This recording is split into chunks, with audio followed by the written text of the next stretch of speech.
আসসালামু আলাইকুম প্রিয় দর্শক, শেষ পর্যন্ত ত্রয়োদশ জাতীয় সংসদ নির্বাচন শেষ হলো মানে ভোট গ্রহণ শেষ হলো। এখনো আমরা ফলাফল পাইনি। এটা বোঝাই গেল যে কথাটা আমি শুরু থেকেই বলেছিলাম যে এই নির্বাচনটা আমার বিবেচনায় একটা অসম্পূর্ণ নির্বাচন হবে। অসম্পূর্ণ এই অর্থে যে সকল ভোটাররা এই নির্বাচনে সমান আগ্রহ প্রকাশ করবেন না, সমান আগ্রহ পাবেন না ভোট দেওয়ার জন্য।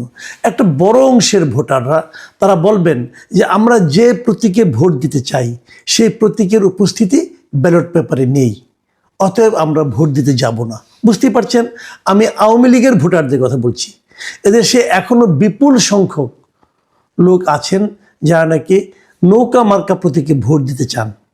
তারা হয়তো শেখ হাসিনার শাসনকে খারাপ মনে করেন, তারা হয়তো আওয়ামী লীগের বিগত সরকারগুলির কর্মকাণ্ড, গণতন্ত্রের প্রতি তাদের যে অশ্রদ্ধা, নির্বাচন ব্যবস্থাকে যে ধ্বংস করে দেওয়া, এই সমস্ত বিষয়ে তাদেরও আপত্তি আছে। তারাও এই জন্য শেখ হাসিনা সরকারের সমালোচনাও করেন। কিন্তু তার মানে এই না তারা ব্যালট পেপারে নৌকার অনুপস্থিতিকে হাসি মুখে মেনে নেন। তারা নেন না। তারা ব্যালট পেপারে নৌকা প্রতীকটা দেখতে চান। সেই জায়গাটাতে এই অন্তর্বর্তীকালীন সরকার ওই লোকগুলোকে, ওই যে মানুষগুলি আছেন যাদের সংখ্যা কোটির উপরে হবে, তাদেরকে ওনারা সন্তুষ্ট করতে পারেননি। এবং সেই অসন্তুষ্টির ফল আপনারা ভোটে যে উপস্থিতি ছিল সেখানে দেখতে পেয়েছেন।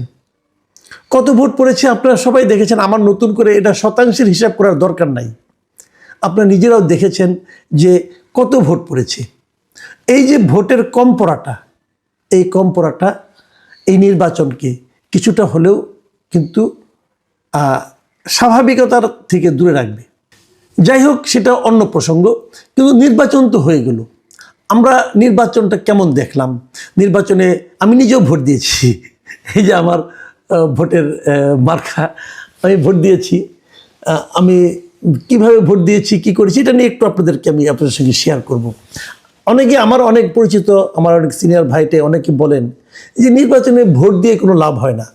এই দেশের মানুষ তো অনেকবারই 13 বার, এবার নিয়ে 13 বার তো ভোট দিল। আগের 12 বার ভোট দিয়ে তারা কী লাভ পেয়েছে, কী পরিবর্তন পেয়েছে? এটা একটা ইস্যু, একটা বিতর্ক। ওই তর্কে আমি যাচ্ছি না। কিন্তু তারপরেও আমি মনে করি আমি তো আমার দায়িত্বটুকু পালন করব। আমি ভোটটা দিয়েছি এই জন্যে। হানা ভোট ছিল। হানা ভোটে আমি দুই কথা আপনাদেরকে বলি। হানা ভোটে আমি একটা যে কাজটা করেছি, এই কাজটা হয়তো অনেকে সমালোচনা করবেন, কিন্তু আমি করেছি। সেটা হলো, আমি দেখেছিলাম, আমি আগেও বলেছি যে এই যে জুলাই সনদের কিছু কিছু চমৎকার বিষয় আছে, এটা আমার পছন্দ। যেমন দ্বিকক্ষ বিশিষ্ট পার্লামেন্ট আমি পছন্দ করি। প্রেসিডেন্ট এবং প্রধানমন্ত্রীর মধ্যে যে ক্ষমতার ভারসাম্য, আমি এটাও পছন্দ করি। সংসদ সদস্যদের স্বাধীনভাবে ভোট দেওয়ার অধিকার, আমি এটাও পছন্দ করি। এরকম অনেক পছন্দের বিষয় আমার আছে, আবার কিছু অপছন্দের বিষয় আমার আছে। কাজে আমি বরাবরই বলেছিলাম এরকম একটা প্যাকেজ করাটা ঠিক হচ্ছে না। কারণ এখানে মনে করেন 10টা পছন্দের ব্যাপার আছে, 2টা অপছন্দের ব্যাপার আছে। আমি যদি দেই তাহলে অপছন্দের বিষয়গুলো আমাকে গ্রহণ করতে হবে।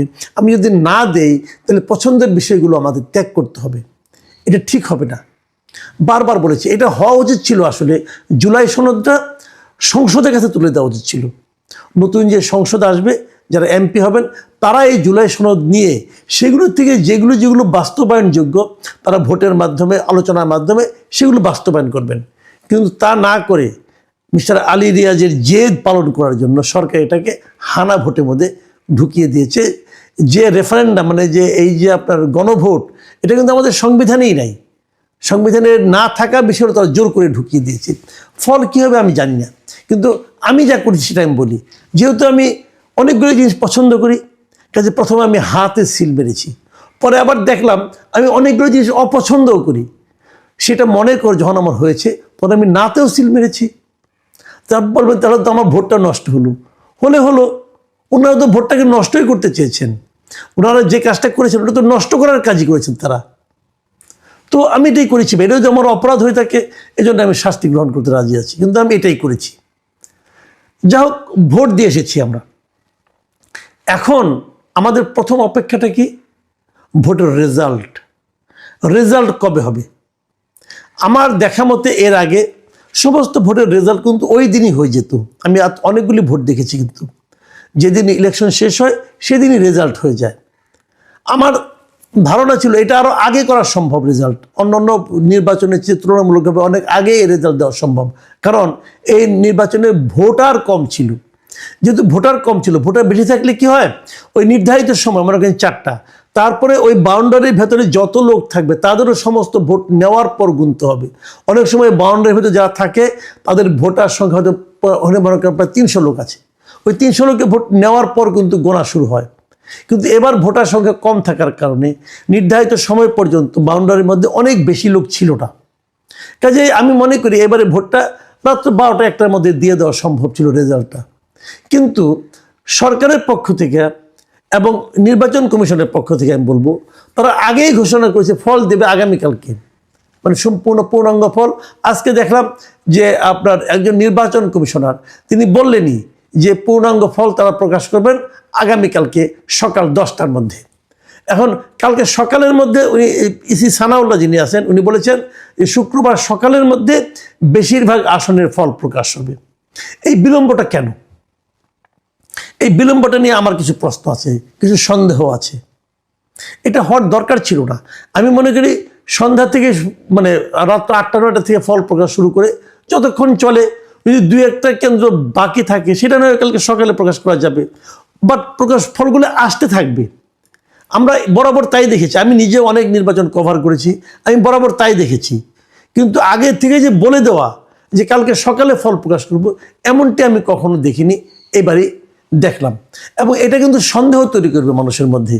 এবং অনেক জায়গায় হবে কি, মনে করেন একটা কেন্দ্র আছে, সেখানে যারা পোলিং এজেন্ট আছেন তারা তো একটা ফল পেয়ে যাবেন, এগুলো যোগ করে কিন্তু প্রত্যেকটা আসনে ফলাফল তারা কিন্তু বেসরকারিভাবে পেয়ে যাবেন। তো পেয়ে গেলে পর তারপরে যদি বিলম্ব হয় তাহলে তাদের মধ্যে কিন্তু একটা সন্দেহ তৈরি হবে, মানুষের মধ্যে একটা অবিশ্বাস তৈরি হবে। এটা কেন? এটা হওয়া উচিত নয়। কিন্তু সেটা তারা করছে, নির্বাচন কমিশন কেন করছে আমি জানি না। তারা হয়তো এটা বুঝাবেন জনগণকে, বিভিন্ন প্রশ্নের উত্তর তারা দেবেন। কিন্তু যে জিনিসটা হবে, যারা নাকি প্রত্যাশিত ফল না পাবে, মানে যে পক্ষ মনে করে যে তারা জিতবে কিন্তু ফল তাদের বিপক্ষে গেল, তারা কিন্তু একটা হাঙ্গামা করার চেষ্টা করতে পারে। এই ব্যাপারে সরকারকে আমি মনে করি এবং নির্বাচন কমিশনকে সতর্ক থাকতে হবে। আমি এই নির্বাচনের সবচেয়ে খারাপ দিকটা কথা বলে আমি আমার বক্তব্য, নির্বাচন কিন্তু মোটের উপর ভালোই হয়েছে, কিন্তু কিছু খুবই খারাপ দিক ছিল, সেগুলি বলে আমি আমার বক্তব্য শেষ করব। সেটা হলো সন্ধ্যা রাতের ভোট। আমরা কাল থেকেই বিভিন্ন সোশ্যাল মিডিয়াতে দেখেছি, আজকে সকালেও এটা নিয়ে আমি একটা কন্টেন্ট করেছিলাম যে সন্ধ্যা রাতে অনেক জায়গায় কিন্তু ভোট দেওয়ার চেষ্টা হয়েছে, কোথাও সিল মারার চেষ্টা হয়েছে, কোথাও নির্বাচনে যে ভোট কেন্দ্র সেখানে দলীয় লোকজন প্রবেশ করেছে, কি করেছে জানি না, এরকম নানা ধরনের অভিযোগ কিন্তু ছিল। তো আমি সকালে ভেবেছিলাম ওগুলি বোধহয় কেবলই সোশ্যাল মিডিয়ার মানে আলাপ, সোশ্যাল মিডিয়ার সন্দেহ, আমি এরকম ভেবেছিলাম। কিন্তু এখন আমি দেখতে পাচ্ছি যে মানবজমিন পত্রিকা একটা রিপোর্ট হয়েছে, সেই রিপোর্টটা হলো ফের রাতের ভোটের সাক্ষী হলো সিলেট। মানে রাতে যে ভোট হয়, যেটা নাকি 2018-তে হয়েছিল, সেরকম একটা ভোটের সাক্ষী সিলেট হলো। এবং সিলেট 1 আসনের একজন প্রার্থীর কথা বলা হয়েছে, খন্দকার আব্দুল মুক্তাদির। উনিও 2018 সালে রাতের ভোট দেখেছেন ওনার এলাকায়, এবারও উনি দেখেছেন। 2018-তে উনি ফেরাতে পারেননি, এবার হয়তো উনি ফেরাতে পেরেছেন। এই রিপোর্টে যদি আপনারা পড়েন দেখবেন সেখানে বলা হয়েছে যে ওখানে একটা কেন্দ্র ব্লুবার্ড স্কুলের একটা কেন্দ্রে, সেখানে সন্ধ্যা রাতে মানে 8টার একটু পরেই 10-12 জন যুবক ঢুকে পড়ছিল কেন্দ্রের মধ্যে। ঢুকার পর তারা সেখানে যে কিছু একটা করেছে, পরে এক পর্যায়ে সবাই যখন প্রতিবাদী জনতা ভিড় জমিয়েছে তখন তারা দৌড়ে পালিয়েছে। পার্থক্য এটুকুই, আওয়ামী লীগ আমল হলে পালাতো না, কিন্তু এ বলে পালিয়েছে।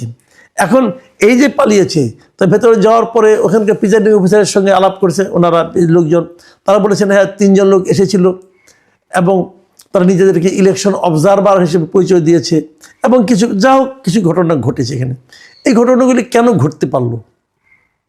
এবং এই ধরনের ঘটনা আমি আরও কিছু ছবি ভিডিও সকালে পেয়েছি এবং দেখেছি, আপনারাও নিশ্চয়ই দেখেছেন। এই বিষয়গুলো আসলে খুবই অনাকাঙ্ক্ষিত। এমনি বড় কোনো প্রতিদ্বন্দ্বিতা আওয়ামী লীগ তো নেই নির্বাচনে, বিএনপি এবং জামাত মোটামুটি তো একই ঘরানার রাজনৈতিক দল, তারা একসঙ্গে পরস্পরের মিত্র ছিল, পরস্পরে একসঙ্গে সরকার গঠন করেছে। এত যারা মিত্র, তাদের মধ্যে এই ঘটনাগুলো ঘটবে কেন? এবং যে কেন্দ্রের কথা বলা হচ্ছে ওটা নাকি জামাত অধ্যুষিত এলাকা, এবং যে লোকগুলি গিয়েছিল তারাও নাকি জামাতের লোক। সেটা বোঝা গেল এই কারণে যে আজকে সকালে ওখানে কিন্তু জামাতে যিনি প্রার্থী ছিলেন মিস্টার হাবিবুর রহমান, উনি এখানে গিয়েছিলেন এবং উনি ওই লোকদের মানে আপনার দাবি করেছেন, মুক্তি দাবি করেছেন। তিনি বলেছেন তারা নাকি তাদের কার্ড আনতে রাতে ওখানে গিয়েছিল। হতে পারে, যেটাই হোক, এভাবে ওনাদের যাওয়াটাও ঠিক কিনা সেটাও যেমন প্রশ্ন, তেমনিভাবে যে এই ঘটনা যেটা ঘটেছিল সেটাও তো একদম আপনি ইগনোর করতে পারবেন না। এ ধরনের ঘটনা তো আরও অনেক জায়গায় ঘটেছে, এবং সেই জায়গাগুলো থেকে কার্ড আনতে গিয়েছিল কিনা আমরা এগুলো জানি না। কিছু কিছু বিচ্ছিন্ন অভিযোগ ছিল, এবং সেই অভিযোগগুলো আমলে নেওয়া হয়েছে কিনা সেটা বলতে পারবো না, কিন্তু সেই অভিযোগগুলো কিন্তু মানুষের মধ্যে নানা ধরনের সন্দেহ সৃষ্টি করবে। যেমন একটা দেখলাম যে তাসনিম যারা, ঢাকার একজন ঢাকা 9 আসনের প্রার্থী, তিনি অভিযোগ করেছেন তার পোলিং এজেন্টদের নাকি কেন্দ্র থেকে বের করে দেওয়া হয়েছিল। অনেক জায়গায় ছোটোখাটো সংঘর্ষ হয়েছে, কিন্তু সব মিলিয়ে মোটের ওপর নির্বাচনটা ভালো হয়েছে। ভালো হয়েছে মানে ভোট দানটা ভালো হয়েছে। ভোটার উপস্থিতি কম ছিল, এটা একটা খারাপ দিক। সন্ধ্যা রাতের ভোট, এটাও একটা খারাপ দিক। এবং সবচেয়ে আমার কাছে আপত্তিকর দিক হচ্ছে নির্বাচনের ফলাফল দেওয়ার জন্য এতটা সময় নেওয়ার যে আবদার নির্বাচন কমিশন করছেন, এটা আমার কাছে সবচেয়ে আপত্তিকর মনে হয়েছে। প্রিয় দর্শক, নির্বাচন নিয়ে আরও কথা হবে। কাল নাগাদ আমরা অনেক কিছু পাবো এবং বিশ্লেষণ করতে পারবো, তখন আপনাদের সঙ্গে এগুলি নিয়ে আলোচনা করব। আপনারা ভালো থাকবেন। এখন এ পর্যন্তই। আল্লাহ হাফিজ।